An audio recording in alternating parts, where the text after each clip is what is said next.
अस्सलाम वालेकुम दोस्तों, कैसे हैं साहब। जैज़ का बैलेंस चेक करने का कोड आज मैं आपको बताऊंगा। अक्सर लोग जब बैलेंस करवाते हैं तो कोड जैज़ का बैलेंस चेक करने का कोड अक्सर लोगों को नहीं पता होता, तो आप ये वीडियो स्किप मत करना, एंड तक ज़रूर देखना। तो अभी आपको दिखाते हैं कि कैसे जैज़ का बैलेंस चेक करते हैं।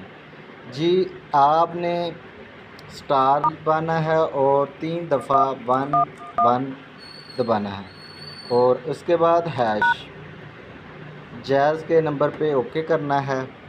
ये देखें जी, तो इस सर्विस के लिए आपका बैलेंस नाकाफ़ी है। मेरे पास बैलेंस नहीं है तो बैलेंस शो नहीं हो रहा।